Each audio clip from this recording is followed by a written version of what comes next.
Welcome students. Till now what we have seen is the stones, right? Building materials, the basic stones from which there are so many properties we have studied, right? First class we saw about the classification of stones. Next class we saw about the properties of the stones.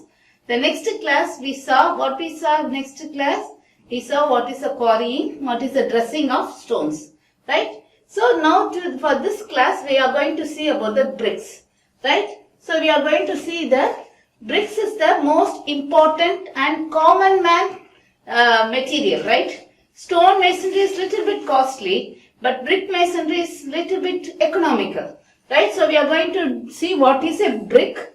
Then we are going to see what are the composition of the good brick earth, so that from which we can get a good brick, and what are the various methods of manufacturing of bricks. And we will be seeing after manufacturing of bricks, we will see what are the different types of bricks and its properties. Okay. Now we'll go for the brick. What is a brick, right? A brick is a brick, right? We will say like that. Okay, now we can see so many types of bricks nowadays in the market, right? It is a reddish color, it is a fly ash brick which is white in color, hollow block bricks is there, right? Even in the common bricks you can see some bricks will have a dismantled shapes, some bricks will have a very good side shapes, everything, right? So what is the actual definition as per the IS code? It is a block or a single unit, right? A single unit of kneaded clay. Kneaded clay means as you knead your dough for the chapati, like that they will knead again and again and again to make into a very good composition, and they put a block like things, right? They will have a blocks like this, okay? The sizes are mostly, as per the IS code, the size is 190 by 19 by 19. This is 190, okay? This is 1990, right? It is that is a standard brick. But mostly what is we use it in the, site is that 210 by 21 by 21, right? So in order to get a very good finish, we get by 220 by 21 by 21. Okay. So actually the clay is what we should have a good bearing capacity, right? So bearing capacity is the capacity of the soil to take the strength, right? That is the thing. And in many things that we will add lime, but already the lime will be present in the soil, right? So mainly either the clay may be made of a soil, or that is the bricks may be made of a soil or kneaded clay or sand and lime, right? Or concrete materials.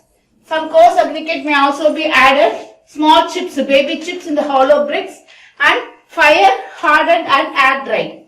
Whether it will be air dried or it will be put it in the kiln where a huge fire is acted by which it gets strength, right? So this is a brick. So this is the most commonly used material by the man, right? For all the walls, the cheapest and economical material that we use it is the bricks. Okay. So mostly it is of rectangular shape, maybe of this shape or maybe of this rectangular shape. We will have a fog in it. Fog is the place where we put a name of the brand, or we have this for good bonding between the bricks, right? So these blocks are heated, dried, and they are used for the construction purpose. Okay, why do we want to go for a brick, right? What is the need of a brick that is in the construction field? The first one, it is energy efficient. Okay. So the brick is energy efficient. What is this energy efficient? Mostly it is that it absorbs the energy, heat from outside. It doesn't, pass it on to the inside. Okay, it is not conductive material. It is not a conductive material, right? And also what is that? The main thing, it is the thermal mass.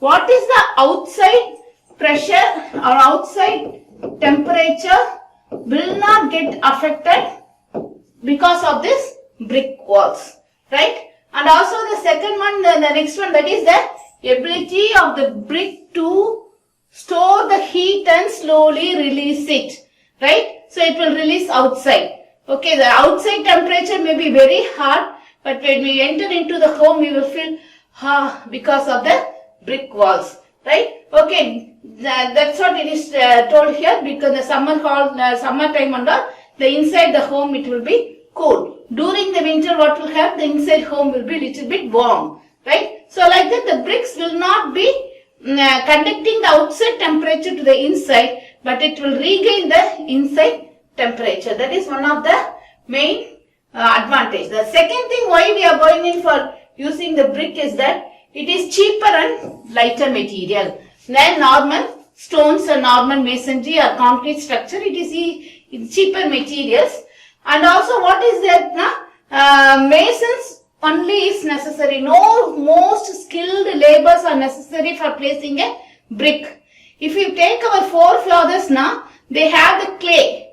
Clay itself they have heated, they have mixed with the straw, lime, everything. They have made a block and even they have made a house out of it which is still standing. Right? That is also a brick. Okay. So the next one, why we need brick is that it is a sustainable green material. Okay. It doesn't have any unwanted materials in it. The actual earth is taken, it is a green material and we are using it. Right? That is the one thing. So what is the another thing it is? It can be recyclable.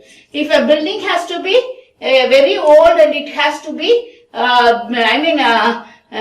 demolished means that brick stones we can even use it as aggregate for the concrete process.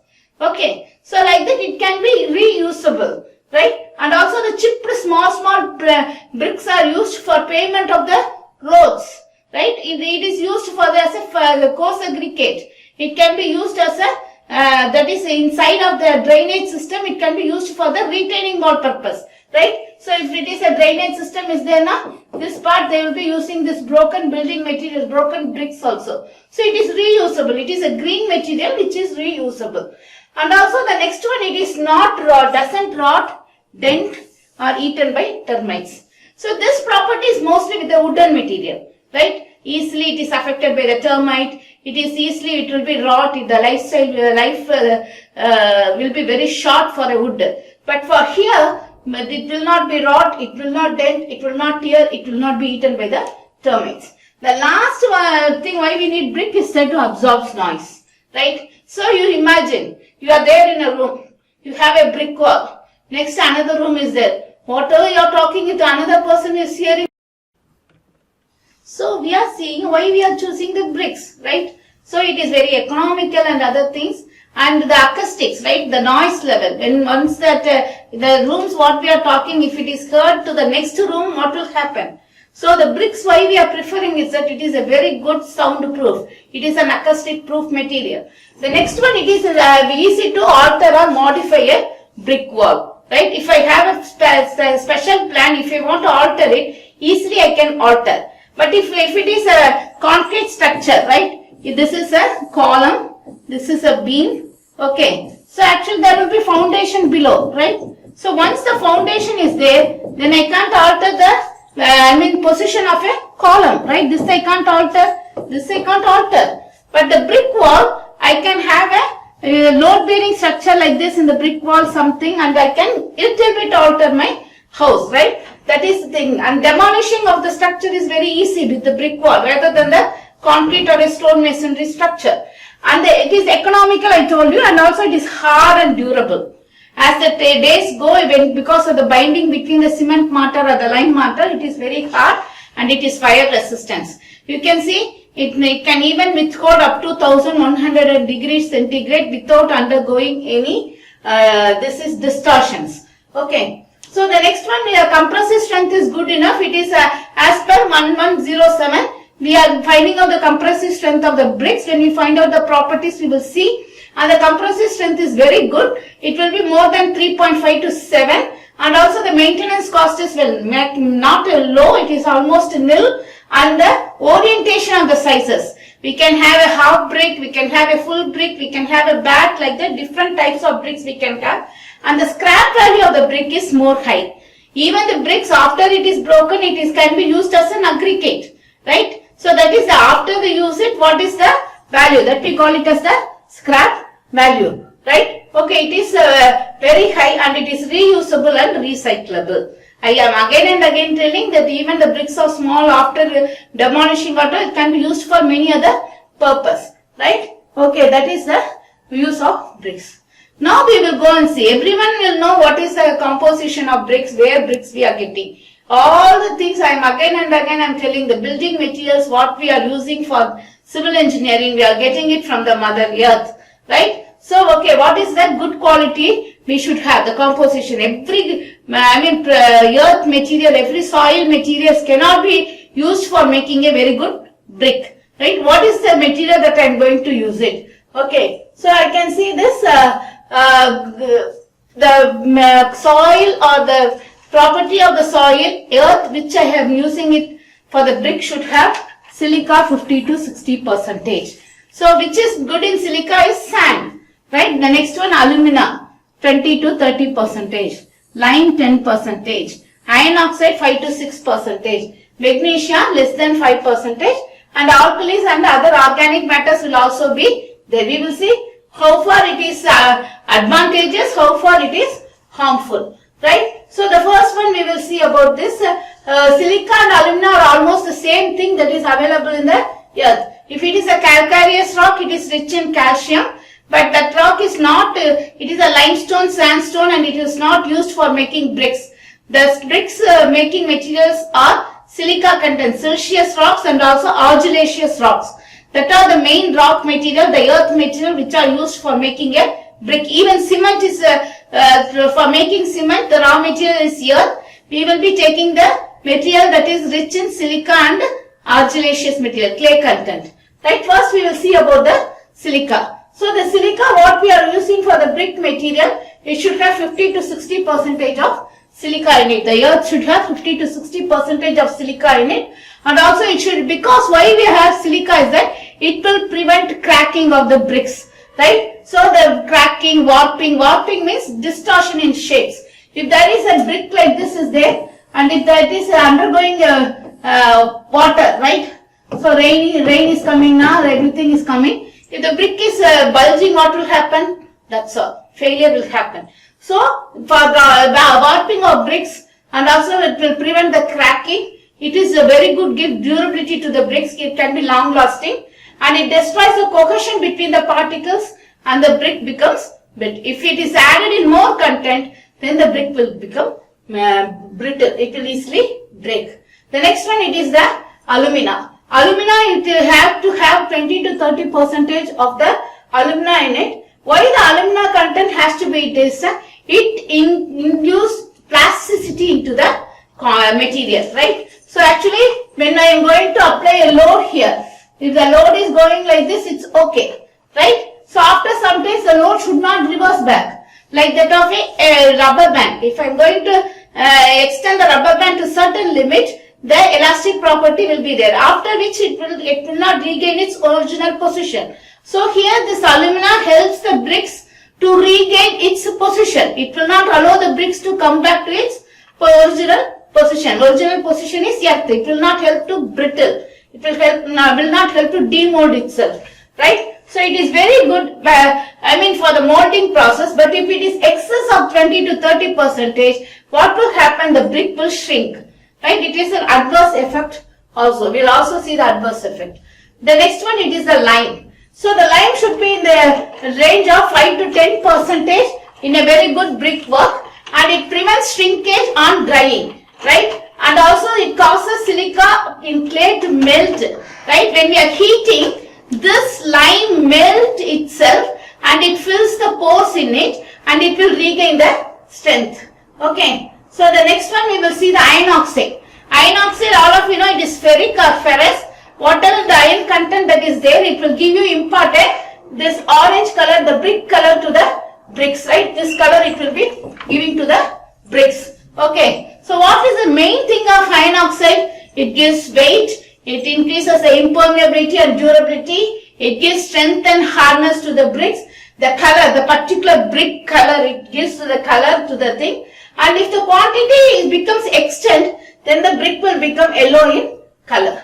The next one, it is a magnesia. The magnesia should be less than only 1%. If it is not, it is more than 1%, it has many adverse effects, right? So mostly it will impart the yellow color into the brick, and also responsible for reducing the shrinkage. Okay, so now we will see the harmful ingredients of the good brickwork. So we have seen the good brickwork should have silica, alumina, magnesia, ferric oxide and lime, right? Okay, in different quantities. So when these materials are present in the bricks in more quantities, what will happen?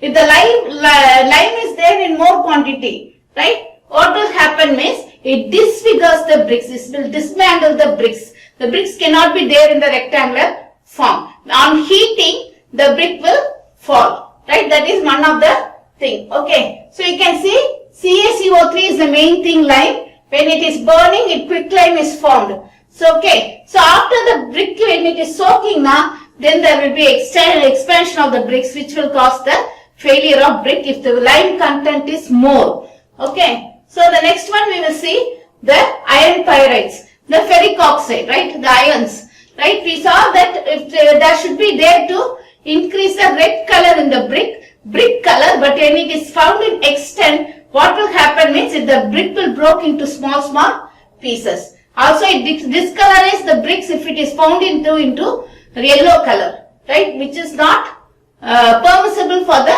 construction purpose, right? So the next one, it is the pebbles and gravels. Pebbles and gravels are not good because it will not help in the binding process. It will give pores to the earth, right? So actually, what will happen now? The kneading process cannot be uniformly done with the help of pores. So that is the mixing of clay will not be uniform. There will be pores in the bricks which automatically breaks give the brick a less strength and it will break. Okay. So this is another thing. The next one, it is the alkali.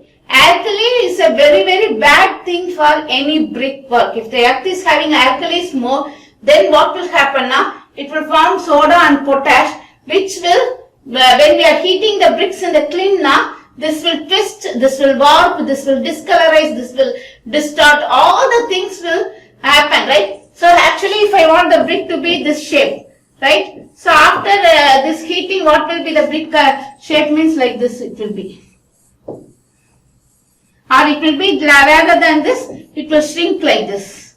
Okay, the size will be shrinking like this. So all these things will happen because of the presence of alkalis, which is a very bad thing. This is alkalis, what will happen? It will absorb, after even the burning, it will absorb the moisture and it will for make the brick masonry also will have a cracks. Right? It will enlarge in size and it will bond the cracks. So it will have to be very essential when we go in for if the earth is having an alkali in it. And also it will undergo an efflorescence. Efflorescence means the calcium carbonate along with the alkalis, it will move out potash and caustic soda. So what will happen? The appearance will be very bad. Okay. So the next one, vegetation and organic matters. All the earth will have vegetation and organic matter, the dead leaf, dead animals, everything will be there in the thing. But if it is more, what will happen when we are burning the bricks? It will change the color of the bricks. Right? The black color will come and this organic matter that is inside the earth will get burned,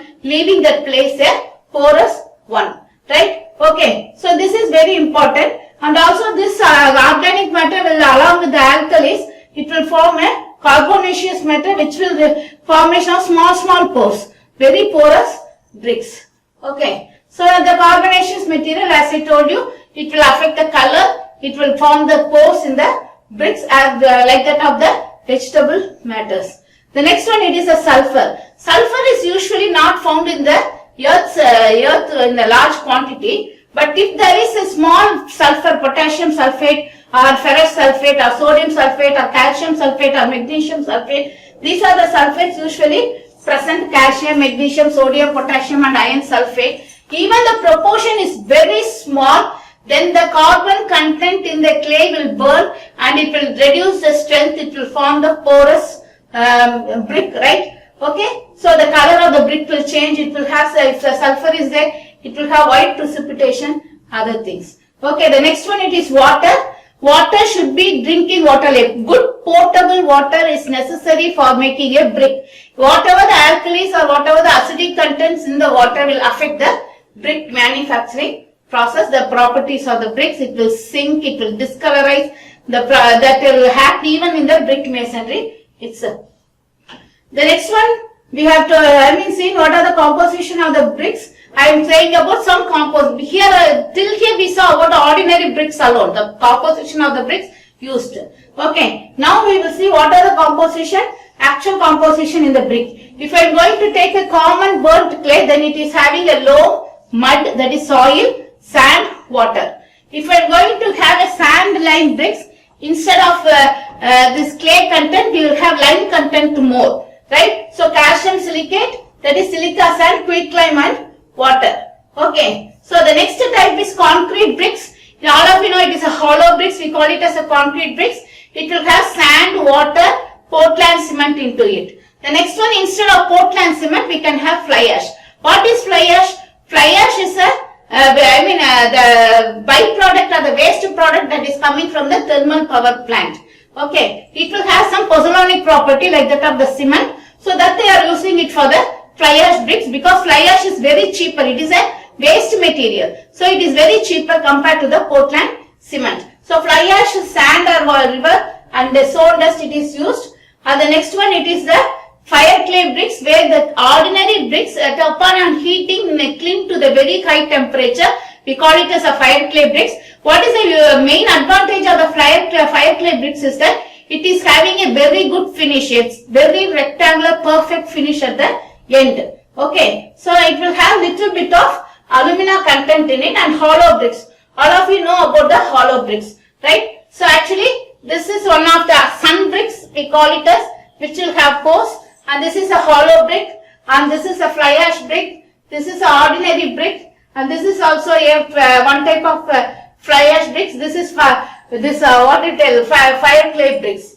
Okay. So this autoclaved aerated bricks. This is autoclaved bricks are nowadays gaining very prominence in this, because we have fly ash, limestone powder, cement, gypsum, aluminium, powder paste, everything, by which we can have a very smooth surface of bricks in it. Right? It will have a very smooth surface bricks. Right? So these are the different types of bricks and the compositions that we have saw.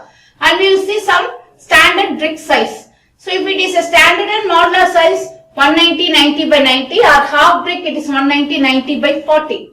If it is a non-modular brick, then we will have it as 230, 110 by 70 or by 30, half brick size. And in eastern part of India, we have this peculiar size of bricks, 250, 125 by 75. But in other parts, we will usually use 230, 115 by 75. Okay. So the most imperial type is 222, 106, 73. The sand lime brick is 190, 90 by 90. That is the standard brick size. What is recommended by the IS code. And also, but we are not using the exact size in the main process. Okay. So the next one, it is the concrete bricks. Concrete bricks, we can have it of any size, but mostly we go in for 390. It is a hollow bricks. It is of very high. 1 and 190 by 190, 190 by 140 and 190 by 125 and 190 by 90. Okay. So by this I will complete this one. We have fly ash bricks. Fly ash bricks of different size, 230 and other things. Fire clay bricks of 210. Autoclave bricks 600 by 200 by 300. Hollow bricks of 395 by 190 by. Okay. So what is that we saw in today's class?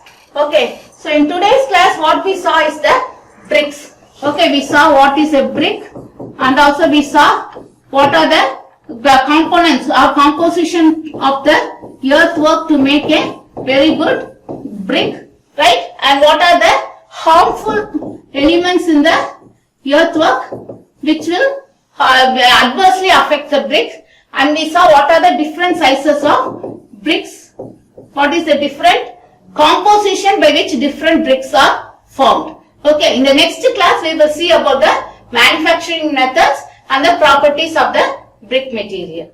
Okay, kindly go through it.